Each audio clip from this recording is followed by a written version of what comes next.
क्या आप अभी भी हर मंथ एक्सेल डेटा को मैन्युअली कंबाइन करते हैं? मान लीजिए आपकी वर्कबुक में 3 वर्कशीट्स हैं, जनवरी, फरवरी और मार्च। सभी वर्कशीट में सेम फॉर्मेट में सेल्स डेटा है और हर मंथ एक नई वर्कशीट ऐड होती है और रिपोर्टिंग के लिए आपको फिर से सारा डेटा कंबाइन करना पड़ता है। लेकिन क्या हो अगर सभी वर्कशीट्स का डेटा ऑटोमेटिकली आइडेंटिफाई हो जाए और सिर्फ एक रिफ्रेश में कंबाइन हो जाए? इस वीडियो में हम Excel dot current workbook function को सीखेंगे और देखेंगे कि इसकी हेल्प से एक्सेल में ऑटोमेटिक रिपोर्टिंग सॉल्यूशन कैसे बनाया जा सकता है। चलिए सीखते हैं। यहाँ पर आप देखेंगे इस वर्कबुक में अलग अलग मंथ्स का सेल्स डेटा सेम फॉर्मेट में है, जनवरी, फरवरी और मार्च। Excel dot current workbook function को यूज करने से पहले सभी शीट्स के डेटा को हमें टेबल फॉर्मेट में कन्वर्ट करना होगा। तो ये जनवरी वाली वर्कशीट पर आएंगे और डेटा रेंज में किसी भी सिंगल सेल को सिलेक्ट करेंगे और कीबोर्ड से कंट्रोल टी प्रेस करेंगे। ओके, तो डेटा रेंज टेबल फॉर्मेट में कन्वर्ट हो जाएंगी। सेम इसी तरह से अन्य 2 वर्कशीट्स के डेटा को भी हम टेबल फॉर्मेट में कन्वर्ट कर लेंगे कंट्रोल टी प्रेस करके। तो सभी शीट्स के डेटा को हमने टेबल फॉर्मेट में कन्वर्ट कर लिया है। अब ये जनवरी वाली वर्कशीट पर आएंगे और टेबल रेंज में किसी भी सिंगल सेल को सेलेक्ट कर देंगे और यहाँ डेटा टैब पर क्लिक करेंगे।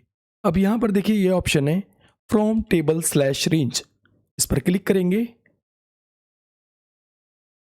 तो आप यहाँ पर देखेंगे जो आपकी वर्कबुक में एक्टिव वर्कशीट पर जो टेबल है वो पावर क्वेरी एडिटर विंडो में ओपन हो जाएगा। तो यहाँ पर आप जनवरी मंथ का जो टेबल है उसको देख सकते हैं पावर क्वेरी में। यहाँ पर आप देखेंगे पावर क्वेरी ने चेंज टाइप का step automatically by default add कर दिया है डेटा टाइप डिटेक्ट करके। तो हम यहाँ सोर्स पर क्लिक करेंगे, जो फर्स्ट स्टेप है। अब यहाँ फॉर्मूला बार में आप Excel dot current workbook function को देख सकते हैं, बट यहाँ पर आप देखेंगे फंक्शन से आगे टेबल 1 लिखा हुआ है, क्योंकि जो हमारा जनवरी मंथ का टेबल है वो टेबल 1 के नाम से है। एक्सेल ने उसे बाय डिफॉल्ट नेम दे दिया है टेबल 1, क्योंकि हमने उसको रीनेम नहीं किया था। तो इस फंक्शन ने टेबल 1 के कंटेंट को यहाँ पर फिल्टर कर दिया है। तो ये जो डेटा है ये केवल जनवरी मंथ का है। इस फंक्शन के द्वारा हम करंट वर्कबुक पर दी गई सभी शीट्स के टेबल्स को यहाँ पर पावर क्वेरी में ओपन कर सकते हैं। तो यहाँ पर हम एक नई क्वेरी ओपन करेंगे। इसके लिए राइट क्लिक करेंगे, न्यू क्वेरी, अदर सोर्सेज और ब्लैंक क्वेरी। तो यहाँ पर आप एक और क्वेरी देख सकते हैं। यहाँ से इस क्वेरी को रीनेम कर लेंगे, नेम दे देंगे कंबाइन। अब यहाँ पर हम फंक्शन यूज करेंगे एक्सेल डॉट करंट वर्कबुक। तो इक्वल एक्सेल, ये देखिए फंक्शन यहाँ पर शो हो गया है। क्लिक करेंगे, ब्रैकेट स्टार्ट और ब्रैकेट क्लोज और एंटर प्रेस करेंगे। तो यहाँ पर आप टेबल्स का प्रीव्यू देख पाएंगे, क्योंकि जो हमारा डेटा है अलग अलग वर्कशीट्स पर जो टेबल्स हैं वो टेबल 1, टेबल 2 और टेबल 3 के नाम से हैं। तो हमें ऊपर के 3 आइटम्स को ही यहाँ पर रखना है। तो लास्ट वाले को सिलेक्ट करेंगे, इसको फिल्टर आउट करेंगे, राइट क्लिक, टेक्स्ट फिल्टर्स, और यहाँ पर देखिए ये ऑप्शन है डज नॉट इक्वल, यानी हमें उन्हीं टेक्स्ट को फिल्टर करना है जो इसके इक्वल नहीं है इस टेक्स्ट के। सिंपल भाषा में इसको हमें फिल्टर आउट करना है। तो डज नॉट इक्वल पर क्लिक कर देंगे। तो यहाँ से ये फिल्टर आउट हो गया है। अब यहाँ पर देखिए ये एक्सपेंड का बटन है। जैसे ही आप इस बटन पर क्लिक करेंगे तो तीनों टेबल्स का डेटा यहाँ पर पावर क्वेरी में ओपन हो जाएगा। क्लिक करेंगे यहाँ पर, यहाँ use original column name as prefix वाले चेकबॉक्स को अनचेक करेंगे और यहाँ से ओके करेंगे। तो आप यहाँ पर तीनों वर्कशीट्स के डेटा को देख पाएंगे। अब जो भी डेटा में ट्रांसफॉर्मेशन हमें यहाँ पर करनी है वो कर लेंगे। लास्ट में आप देखेंगे यहाँ पर पावर क्वेरी ने एक कॉलम बाय डिफॉल्ट ऐड कर दिया है। इसमें टेबल नेम्स दिए गए हैं, यानी जो टेबल 1 का डेटा है तो उसके सामने टेबल 1, जो टेबल 2 का डेटा है उसके सामने टेबल 2 और जो टेबल 3 का डेटा है टेबल 3। इस कॉलम की हमें कोई आवश्यकता नहीं है तो इसको सेलेक्ट करेंगे और कीबोर्ड से डिलीट बटन प्रेस करेंगे। अब यहाँ पर जो फर्स्ट कॉलम है वो है डेट का, इसको सेलेक्ट करेंगे। अब हमें यहाँ पर एक मंथ्स के लिए कॉलम ऐड करना है। तो डेट वाले कॉलम को सिलेक्ट कर लिया है, ऐड कॉलम पर क्लिक करेंगे, डेट पर क्लिक करेंगे और मंथ वाले ऑप्शन पर क्लिक करके नेम ऑफ मंथ पर क्लिक करना है। तो आप लास्ट में देखेंगे मंथ्स के लिए कॉलम ऐड हो गया है। और ये डेट वाला जो कॉलम है इसको फिर से सिलेक्ट करेंगे और इसके फॉर्मेट को प्रॉपर डेट में कर लेंगे। तो होम पर क्लिक करेंगे, डेटा टाइप पर क्लिक करेंगे और यहां से इसको डेट पर करेंगे। अब आप यहाँ पर केवल डेट देख पाएंगे इस कॉलम में। तो जो भी ट्रांसफॉर्मेशन हमने यहाँ पर करनी थी वो सभी कर ली हैं। अब यहाँ पर जो टेबल 1 के नाम से क्वेरी है इसको डिलीट कर देंगे। तो सेलेक्ट, राइट क्लिक और डिलीट। अब कंबाइन क्वेरी पर क्लिक करेंगे।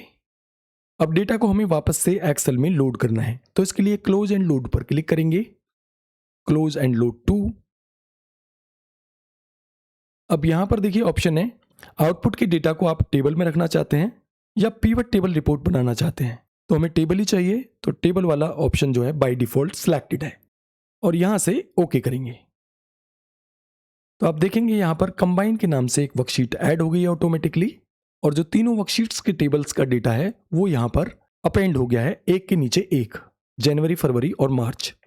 ये यहां पर आप देख पाएंगे, जनवरी, फरवरी, मार्च।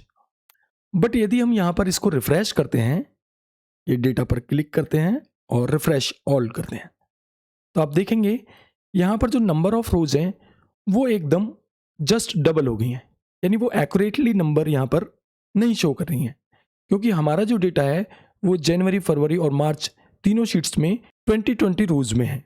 तो यहां पर नंबर आना चाहिए 60 रोज लोडेड, बट यहां पर 121 आ रहा है। ऐसा इसलिए क्योंकि जो excel.current वर्कबुक फंक्शन है वो करंट वर्कबुक पर दी गई सभी वर्कशीट्स के डेटा को कंबाइन करता है। तो यहां पर इसने कंबाइन को भी कंबाइन कर दिया है, यानी सभी शीट्स के डेटा को ये कंबाइन कर रहा है। तो इसको कैसे फिक्स करेंगे, यहां पर डबल क्लिक करेंगे तो पावर क्वेरी विंडो यहां पर ओपन हो जाएगी वापस से। अब देखिए यहां पर हमने फिल्टर किया था रोज को, जिसमें हमने 4th आइटम को फिल्टर आउट किया था, टेक्स्ट फिल्टर्स और डज नॉट इक्वल करके। इस स्टेप पर हम आ जाएंगे क्लिक करके, यहां से हमने उस आइटम को फिल्टर आउट किया था। अब यहां रिफ्रेश प्रीव्यू वाले ऑप्शन पर क्लिक करेंगे तो आप देखेंगे यहां पर कंबाइन वाली जो वर्कशीट है उस पर जो टेबल है वो भी यहां पर डिस्प्ले हो गया है। तो इसको यहां से फिल्टर आउट कर देते हैं, सेलेक्ट करेंगे, राइट क्लिक, टेक्स्ट फिल्टर्स और डज नॉट इक्वल। अब यहां पर पावर क्वेरी कर रहा है कि क्या आपको एक स्टेप इंसर्ट करना है, तो यस इंसर्ट करना है, तो इंसर्ट पर क्लिक कर देंगे। अब ये फिल्टर आउट हो गया है। लास्ट स्टेप पर आ जाएंगे और वापस से क्लोज एंड लोड पर क्लिक करेंगे और क्लोज एंड लोड। अब यहां पर आप देखेंगे number of rose accurately visible होंगी, 60 रोज। अब इसका मैजिक देखिए कि जो भी डेटा आप किसी भी वर्कशीट पर ऐड करेंगे वो यहाँ कंबाइंड वाली वर्कशीट में ऑटोमेटिकली ऐड हो जाएगा। अभी यहाँ पर आप देखेंगे जनवरी, फरवरी, मार्च 3 मंथ का डेटा है। मान लीजिए मार्च वाले मंथ में हम एक रो ऐड करते हैं, तो यहाँ पर हम लास्ट में इस रो को कॉपी करके यहाँ पर पेस्ट कर लेंगे, वैल्यू यहाँ पर चेंज कर देंगे 1000। कंबाइंड वर्कशीट पर आएंगे और यहाँ से मार्च मंथ को फिल्टर कर लेंगे, लास्ट में आ जाएंगे और रिफ्रेश करेंगे। आप यहाँ पर राइट क्लिक करके भी रिफ्रेश कर सकते हैं। ये आप देख सकते हैं यहाँ पर जो डेटा मार्च मंथ में हमने ऐड किया था वो यहाँ पर ऐड हो गया है। वापस से फिल्टर को रिमूव करेंगे। इतना ही नहीं, यहाँ पर कोई नई वर्कशीट भी ऐड होती है तो वो डेटा भी यहाँ पर कंबाइंड शीट पर ऑटोमेटिकली अपडेट हो जाएगा। इसके लिए आपको मैन्युअली कुछ भी करने की आवश्यकता नहीं है। सपोज यहाँ पर अप्रैल मंथ का डेटा हमारे पास ऐड हो जाता है, मूव और कॉपी कर लेंगे, इसको रीनेम करेंगे अप्रैल और यहां पर मंथ चेंज कर लेंगे, 4 करेंगे। तो यहां पर हमने अप्रैल मंथ के लिए एक वर्कशीट ऐड कर दी है। अब कंबाइन वाली वर्कशीट पर आएंगे। अभी देखिए यहां पर एक बार फिल्टर अप्लाई कर लेते हैं, कंट्रोल शिफ्ट एल प्रेस करके, और आप देखेंगे केवल 3 मंथ्स का डेटा है। अब जैसे ही हम यहां से इसको रिफ्रेश करेंगे तो आपको 4th मंथ का डेटा भी विजुलाइज हो जाएगा। ये आप यहां पर देख सकते हैं, अप्रैल मंथ का डेटा भी ऑटोमेटिकली अपडेट हो गया है। अप्रैल को फिल्टर भी कर सकते हैं, ये आप देख सकते हैं।